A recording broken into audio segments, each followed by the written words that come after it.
1 Tawarikh pasal 10. Saul mati. Orang Filistin berperang melawan orang Israel.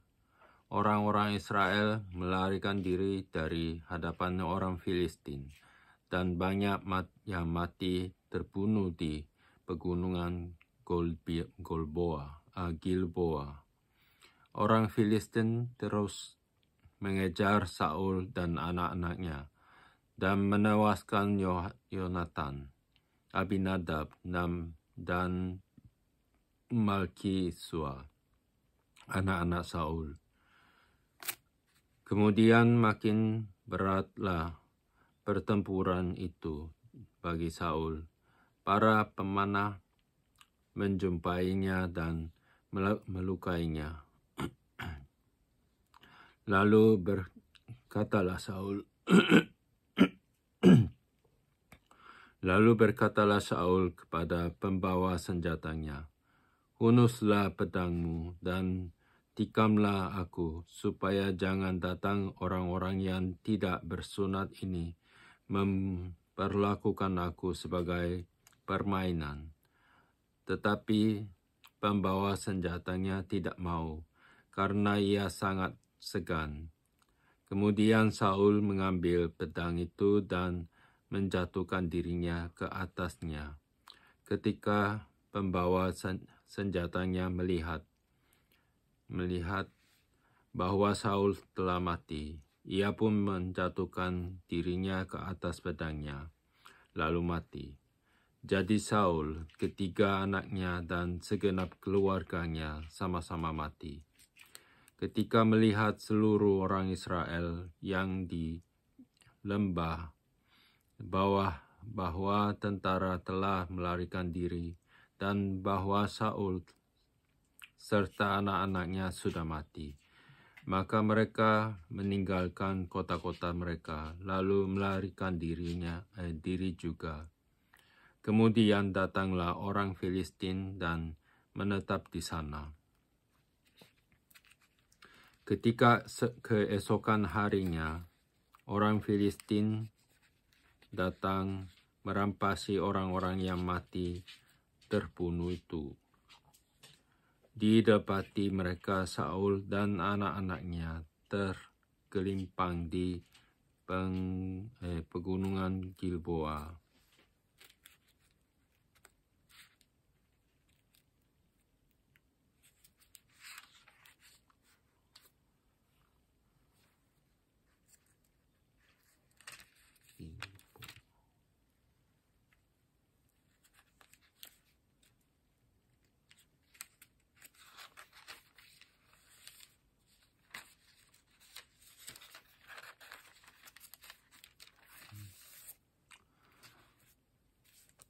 Mereka merampasinya dan mengambil kepala Saul dan senjata-senjatanya, lalu menyuruh orang berkeliling di negeri orang Filistin untuk menyampaikan kabar itu kepada berhala-berhala mereka dan kepada rakyat.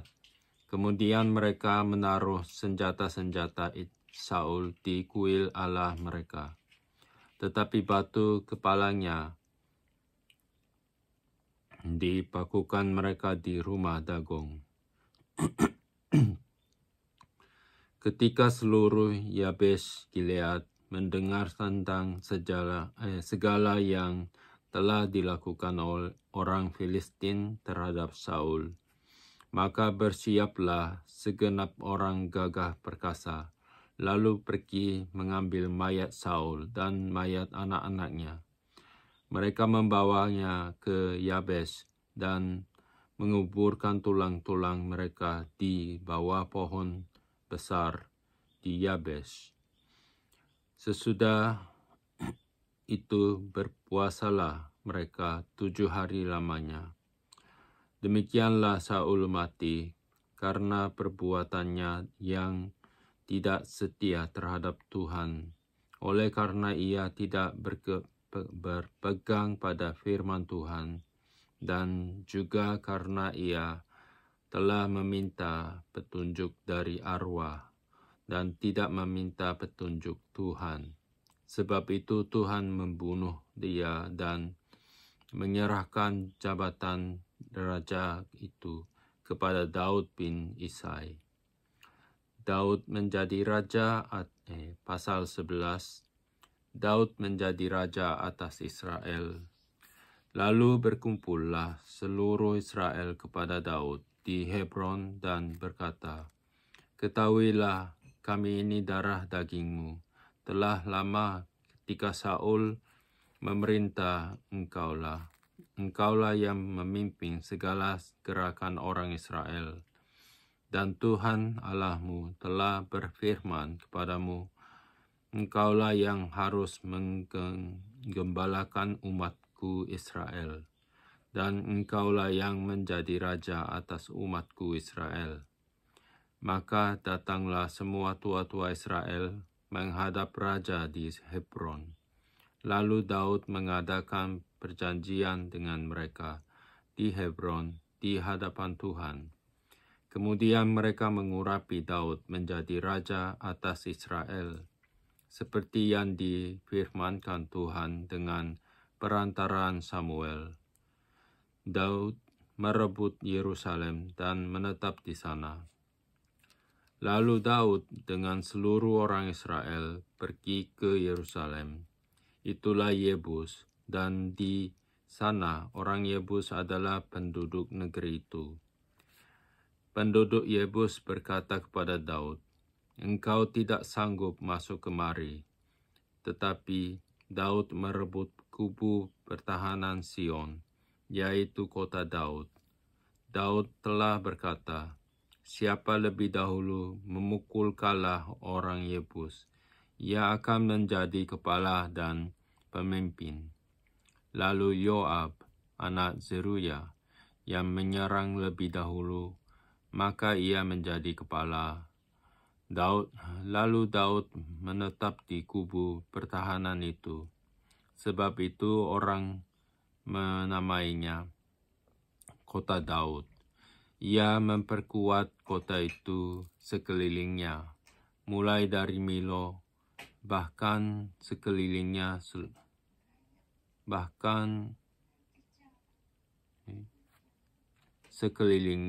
seluruhnya. Sedang Yoab membangun kembali selebihnya dari kota itu. Lalu makin lama makin besarlah kuasa Daud, sebab Tuhan semesta alam menyertainya. Pahlawan-pahlawan Daud. Inilah kepala-kepala para pahlawan yang mengiringi Daud, yang telah memberi dukungan yang kuat kepadanya bersama-sama seluruh Israel dalam mencapai kedudukan raja dan yang mengangkat dia sebagai raja, seperti yang difirmankan Tuhan.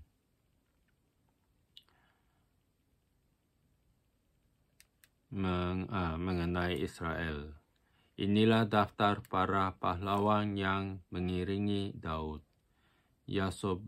Yasobam bin Hakmoni, kepala Triwira. Ia mengayunkan tombaknya melawan 300 orang yang tertikam mati dalam satu pertempuran. Dan sesudah dia, Eleazar anak Dodo, orang Ahohi itu, ia termasuk ketiga pahlawan itu. Ia ada bersama-sama Daud di Damim. Ketika orang Filistin berkumpul di sana untuk berperang, ada sebidang tanah ladang penuh jelai di sana. Ketika tentara melarikan diri dari hadapan orang Filistin, maka berdirilah mereka di tengah-tengah ladang itu. Mereka dapat mempertahankannya dan memukul kalah orang Filistin. Demikianlah diberikan Tuhan kemenangan yang besar. Sekali datanglah 3 orang dari ke-30 kepala di Gunung Batu mendapatkan Daud dekat gua Adulam, sedang tentara orang Filistin berkemah di lembah Refaim. Pada waktu itu, Daud ada di dalam kubu gunung, dan pasukan pendudukan orang Filistin pada waktu itu ada di Bethlehem. Lalu timbullah keinginan pada Daud, dan ia berkata, "Sekiranya ada orang yang memberi aku minum air dari perigi Bethlehem yang ada dekat pintu gerbang." Lalu ketiga orang itu menerobos perkemahan orang Filistin. Mereka menimba air dari perigi Bethlehem yang ada dekat pintu gerbang, mengangkatnya dan membawanya kepada Daud. Tetapi Daud tidak mau meminumnya, melainkan mempersembahkannya sebagai korban curahan kepada Tuhan. Katanya, "Jauhnya daripadaku, ya Allah. Untuk berbuat demikian, patutlah aku meminum darah taruhan nyawa orang-orang ini, sebab dengan mempertaruhkan nyawanya mereka membawanya, dan tidak mau ia meminumnya." Itulah yang dilakukan ketiga pahlawan itu. Abisai, adik Yoab, dialah kepala ke-30 orang itu, dan dialah yang mengayunkan tombaknya melawan 300 orang yang mati ditikamnya. Ia mendapat nama di antara 30 orang itu. Di antara ke-30 orang itu yang paling dihormati. Memang ia menjadi pemimpin mereka. Tetapi ia tidak dapat menyamai Triwira itu. Selanjutnya Benaya bin Yoyada, anak seorang yang gagah perkasa, yang besar jasanya, yang berasal dari Kabzeel. Ia menewaskan kedua pahlawan besar dari Moab. Juga pernah ia turun ke dalam lubang dan membunuh seekor singa pada suatu hari bersalju. Pula ia membunuh seorang Mesir, seorang yang tinggi perawakannya 5 hasta tingginya. Di tangan orang Mesir itu ada tombak seperti pesa tukang tenun. Tetapi ia mendatangilah dengan tongkat, merampas tombak itu dari tangan orang Mesir itu, lalu membunuh orang itu dengan tombaknya sendiri. Itulah yang diperbuat Benaya bin Yoyada. Ia mendapat nama di antara ke-30 pahlawan itu. Sesungguhnya di antara ke-30 orang itu ia paling dihormati. Tetapi ia tidak dapat menyamai Triwira. Dan Daud mengangkat dia mengepalai pengawalnya. Pahlawan-pahlawan yang gagah perkasa ialah juga Asael, saudara Yoab. Selanjutnya Elhanan bin Dodo dari Bethlehem, Samot orang Hadod, Heles orang Peloni, Ira anak Ikesh orang Tekoa, Abiezer orang Anatot, Sibhai orang Husa, Ilai orang Ahohi, Maharai orang Netofa, Heled bin Baana orang Netofa, Itai bin Ribai dari Gibea orang Benyamin, Benaya orang Piraton, Hurai orang dari lembah-lembah Gaas, Abiel orang Bet Araba, Azmawet orang Bahurim, Eliahba orang Saalbon, Hashem orang Gizon, Yonatan bin Sage orang Harari, Ahiam bin Sachar orang Harari, Elifal bin Ur, Hefar orang Mehrati, Ahia orang Peloni, Ezro orang Karmel, Narai bin Esbai, Yoel saudara Nathan, Mibar bin Hagri, Zelek orang Amon, Naharai orang Beerot, pembawa senjata Yoab, anak Zeruya. Ia orang Hira orang Yetri, Gareb orang Yetri, Uria orang Het, Zabat bin Ahlai, Adina anak Siza, orang Ruben. Kepala orang-orang Ruben dan beserta dia ada 30 orang. Hanan bin Maka, Yosafat orang Mitni, orang Ashtarot, Syama dan Yeiel, anak-anak Hotam orang Aroer, Yediael bin Simri dan Yoha saudaranya orang Tizi, Eliel orang Mahawin, Yeribai yang Yosavia, anak-anak El-Naam, Yitma orang Moab, Eliel, Obed dan Yasiel orang Mezobaya. Pasal 12. Pengikut-pengikut Daud di Ziklag. Inilah orang-orang yang datang kepada Daud Ziklag selama ia harus mengingkir karena Saul bin Kis. Mereka pun termasuk pahlawan-pahlawan yang membantu dia dalam peperangan. Mereka bersenjatakan panah dan sanggup melontarkan batu dan menembakkan anak-anak panah dari busur dengan tangan kanan atau tangan kiri. Mereka itu dari saudara-saudara sesuku Saul dari orang Benyamin. Abiezer kepala dan Yoas anak-anaknya Sema orang Gibea.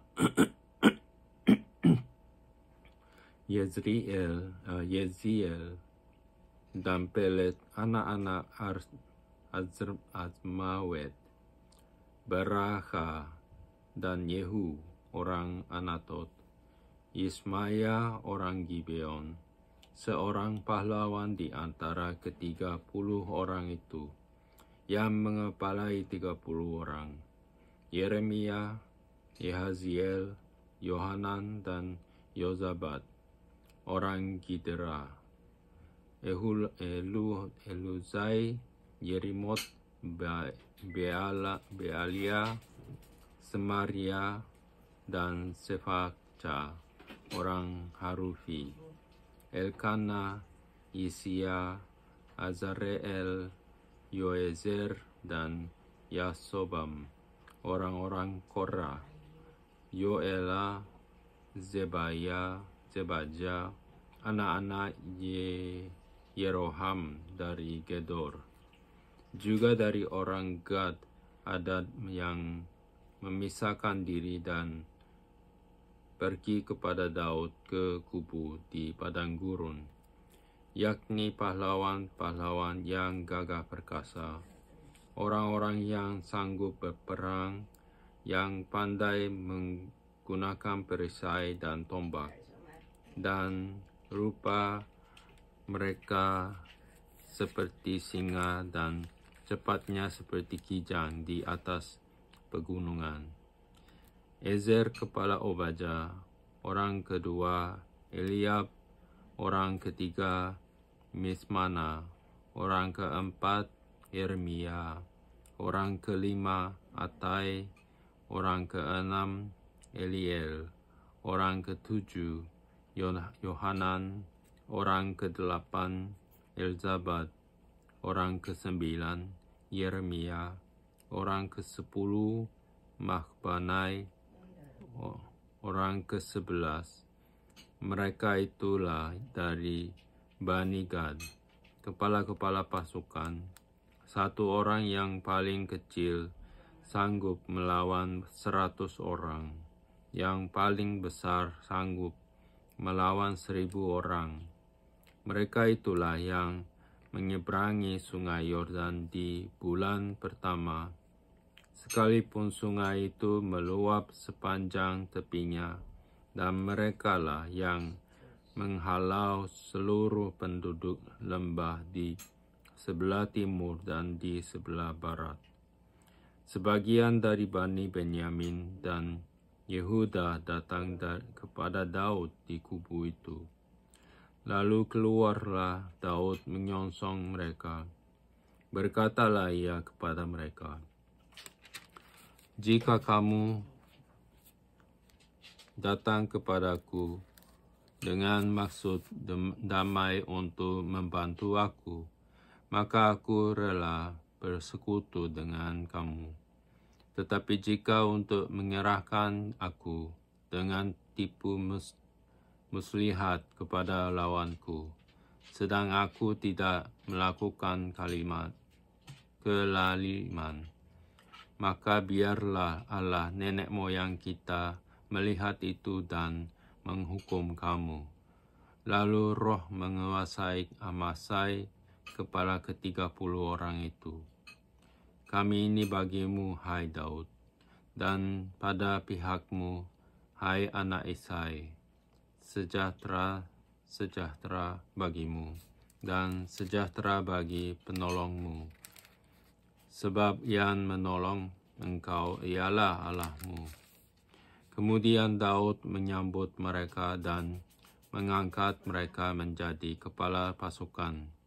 Juga dari Manasye yang menyeberang memihak kepada Daud. Juga dari Manasye ada yang menyeberang memihak kepada Daud. Ketika ia bersama-sama orang Filistin memerangi Saul,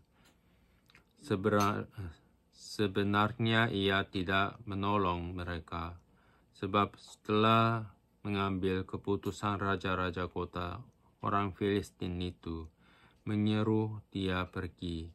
Katanya, "Mungkin dengan taruhan kepala kita, ia menyeberang memihak kepada tuannya Saul." Pada perjalanannya ke Ziklag, sebagian dari suku Manasye, Adna, Yozabad, Yediael, Mikhael, Yozabad, Elihu, dan Ziletai, kepala-kepala pasukan 1000 suku Manasye, menyeberang memihak kepadanya. Mereka ini membantu Daud melawan gerombolan, sebab mereka semua adalah pahlawan-pahlawan yang gagah perkasa dan kepala dalam tentara. Dari hari ke hari, orang datang kepada Daud untuk membantu dia sehingga mereka menjadi tentara yang besar, seperti bala tentara Allah. Tentara Daud di Hebron.